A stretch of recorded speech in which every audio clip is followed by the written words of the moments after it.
హ్రీంకారాసనగద్భితా నలసికాం సౌహ క్లీం కళాం బిభ్రతీం సౌవర్ణాంబరధారిణీం వరసుధాధౌతాం త్రినేత్రోజ్వలాం వందే పుస్తకపాశమంకుశధరాం స్రగ్భూషితాముజ్వలాం త్వాం గౌరీం త్రిపురాం పరాత్పరకళాం శ్రీచక్ర సంచారిణీం.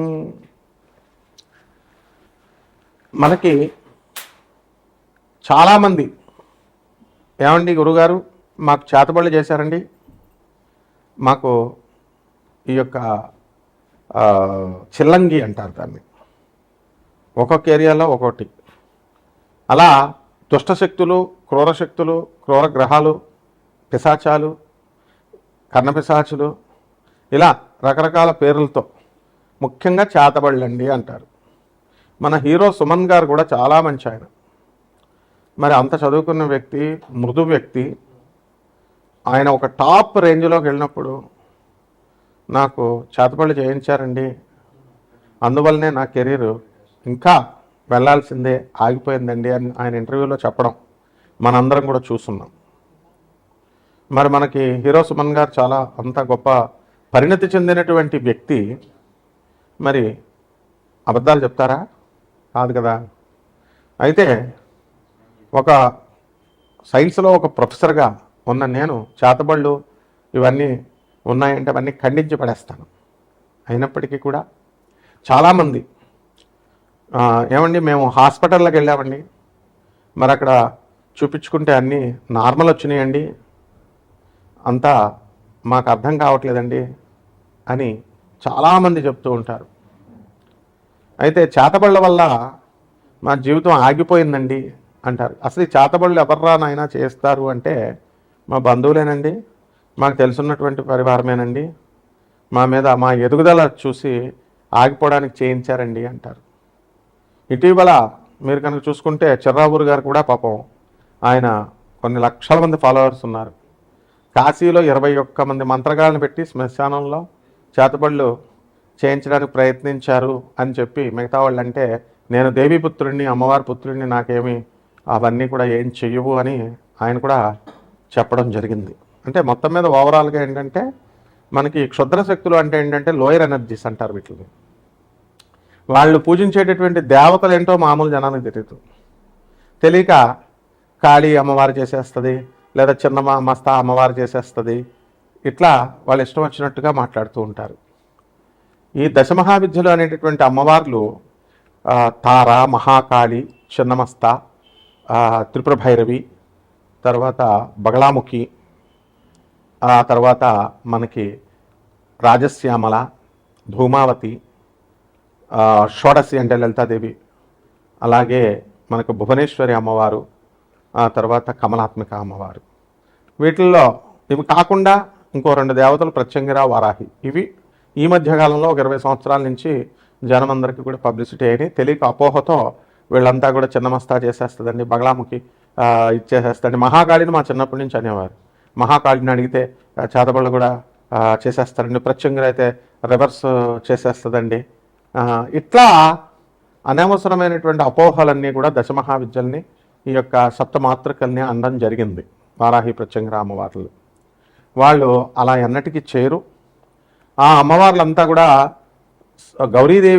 గౌరీదేహ సముద్భవాం అన్నాం, అంటే గౌరీదేవి నుంచి పుట్టేది.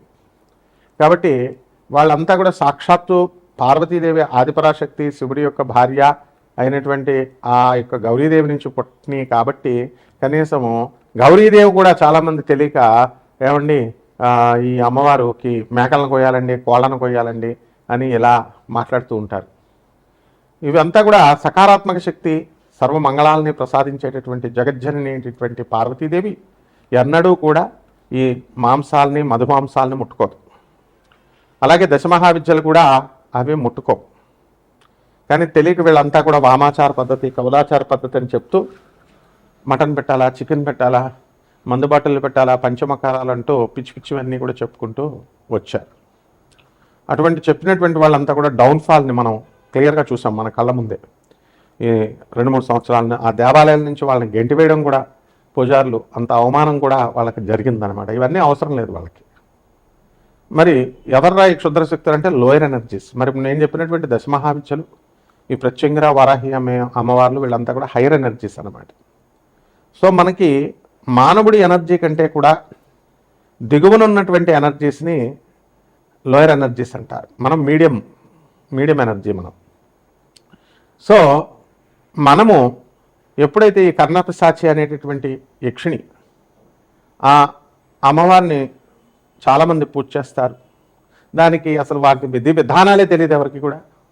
వీళ్ళు ఏం చెప్తారంటే మూత్రం తాగాల, వాళ్ళ మూత్రాన్ని తినాలా, పిచ్చి పిచ్చివన్నీ చెప్తారు.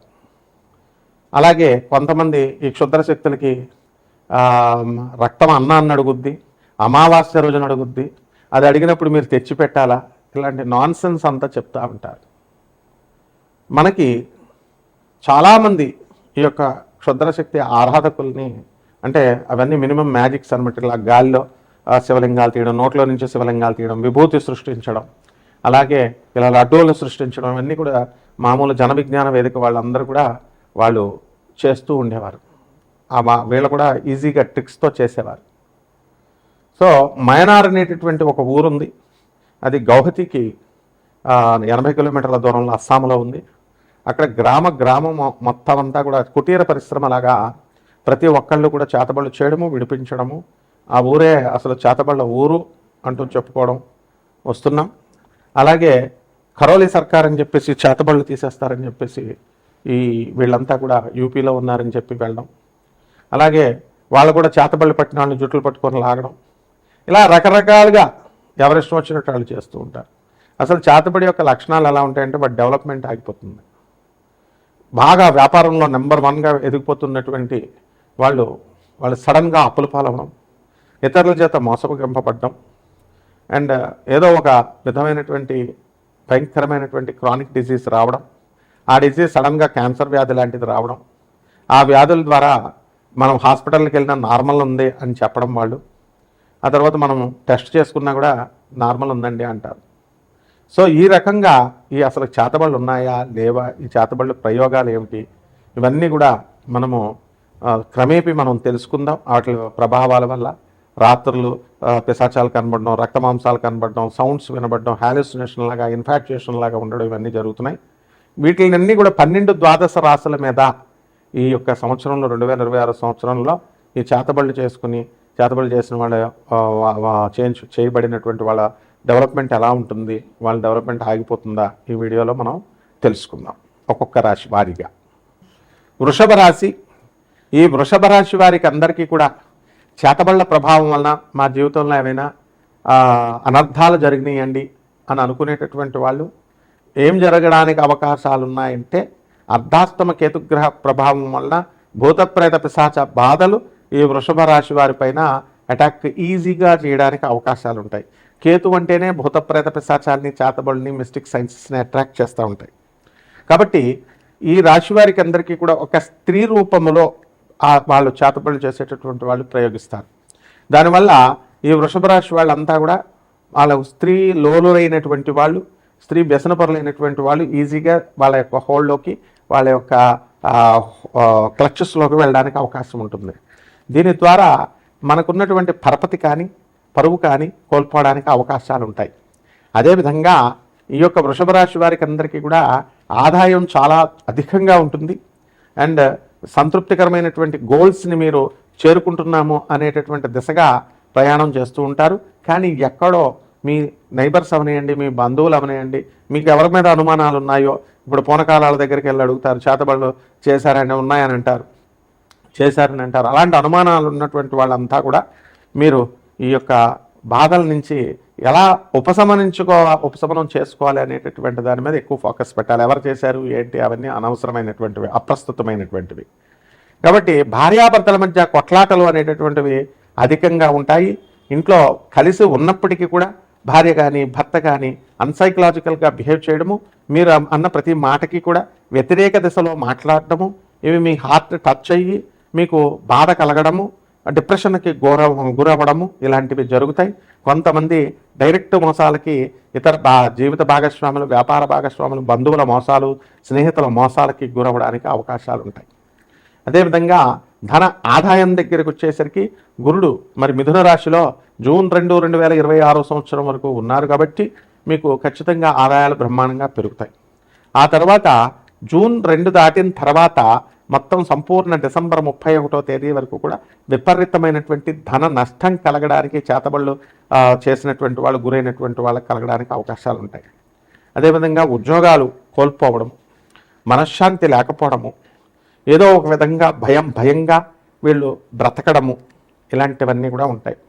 మీకు మామూలుగా ఇప్పుడు ఈ వీడియో చూస్తున్నటువంటి వాళ్ళు చాలా జాగ్రత్తగా గమనించాలి. ఏదో చేతబళ్ళు ఉన్నాయి అందుకనే మీకు లైఫ్ ఇలాగైపోయింది, చేతబళ్ళు తీసేస్తాం, అట్లా కాదు.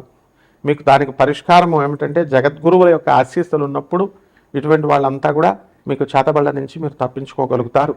అంతేగాని ఒక్క రూపాయి కూడా ఖర్చు పెట్టక్కర్లేకుండా చెప్పేటటువంటి సులభమైనటువంటి వైదికపరమైనటువంటి మార్గాల్ని చెప్పడమే మన యొక్క ఉద్దేశ్యం.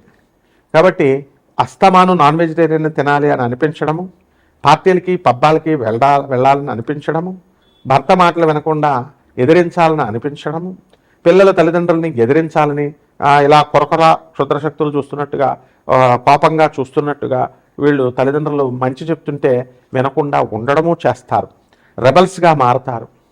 అలాగే వీళ్ళంతా కూడా మనకు దొరికేటటువంటి వాళ్ళంతా కూడా మీరు రామ అని చెబితే వాళ్ళ బూతులాగా అనిపించడము, ఇలాంటివన్నీ కూడా జరుగుతాయి. ఇక చేపల రొయ్యల చెరువులు నడుపుతున్నటువంటి వాళ్ళు, రైతులు బ్రహ్మాండమైనటువంటి సంపాదన సంపాదిస్తారు. ఎవరైతే చేతబళ్ళకు గురవుతారో అటువంటి వాళ్ళందరికీ కూడా మార్కెట్లో రేటు అనేటటువంటిది డౌన్ఫాల్ అవుతుంది, పెద్దగా పెరగదనమాట. అలాగే వివాహాలు కావాలనుకునేటటువంటి వాళ్ళు మరి ఎంతోమందికి దోష నివారణలు చేసినటువంటి వాళ్ళు కూడా ఈ యొక్క క్షుద్రశక్తుల బారిన మనము పడినప్పుడు అవి ఏమవుతాయంటే వీళ్ళకి వివాహాలు కావు. వీళ్ళు చేసేటటువంటి శాంతి ప్రక్రియలు ఇతరులకి ఉపయోగపడుతుందని చెప్పుకునేటటువంటి వాళ్ళకే ఆ ప్రమాదంలో పడేటటువంటి అవకాశాలు ఉంటాయి. కాబట్టి ఈ రకంగా చాలామందికి వివాహాలు కావు. గర్భిణీ స్త్రీలకి కొంతమందికి గర్భిణీలు వచ్చినప్పటికీ కూడా, కన్సీవ్ అయినప్పటికీ కూడా ఇటువంటి క్షుద్ర శక్తుల బారిన పడినటువంటి వాళ్ళంతా కూడా వాళ్ళకి గర్భస్రావాలు ఇలాంటివి జరగడానికి అవకాశాలు ఉంటాయి. కాబట్టి ఇటువంటి వాళ్ళందరికీ కూడా పరిష్కారం ఏమిటంటే గానగాపురంలో ఉన్నటువంటి దత్తాత్రేయ స్వామి ఇంట్లోనే చేసుకోవాలి, అక్కడికి వెళ్ళాల్సినటువంటి అవసరం లేదు. శ్రీ గురు చరిత్ర పారాయణ చదవాలి అండ్ దత్తాత్రేయ స్వామి వారి యొక్క మంత్రాన్ని జపించాలి. అలాగే చక్కగా మేడి చెట్టు చుట్టూ ప్రదక్షిణలు చేసుకుంటూ ఉండాలి. నాన్ ప్రాఫిటబుల్ బేసిస్తో మీ అందరికీ కూడా ఇలా ఈ యొక్క జాతకాలు కావాలనుకునేటటువంటి వాళ్ళు మీ యొక్క వ్యక్తిగతమైనటువంటి జాతకాన్ని చూడాల్సినటువంటి అవసరం ఉంటుంది. భూతప్రేత పిశాచ బాధలు ఉన్నాయా లేవా, ఏంటి, ఎలా నివారణ అవుతాయని మోస్ట్ సైంటిఫిక్గా, రేషనల్గా, లాజికల్గా మనము ఈ యొక్క బాధలకు పరిష్కారం చెప్తాం. మనం ఒక్క రూపాయి కూడా ఖర్చు అవ్వకుండా. అటువంటి బాధలు ఉన్నటువంటి వాళ్ళు నాసా రిపోర్ట్స్ని బట్టి మనకి వచ్చేటటువంటి మీ గ్రహస్థితిని అంచనా వేసి చక్కగా మీకు దైవ ఆరాధన వైపు జగద్గురువులు అయినటువంటి రామకృష్ణ పరమహంసుల వారు, ప్రభాత్ రంజన్ సర్కార్, ఇటువంటి వివేకానందుడు, ఇటువంటి వాళ్ళ ఆశీస్సులతో, ఆదిశంకర్ల ఆశీస్సులతో జగద్గురు అయినటువంటి దత్తాత్రేయ స్వామి వారి క్షేత్రాలకు మీరు వెళ్ళొచ్చు. దానికి కొన్ని నియమాలు ఉంటాయి, అవన్నీ కూడా మీరు నా ద్వారా తెలుసుకుని ఒక్క రూపాయి కూడా ఖర్చు అవసరం లేకుండా కపట మోసగాళ్ళ చేతిని బారిన పడకుండా మీరు రిలీఫ్ పొందొచ్చు. శుభమస్తు.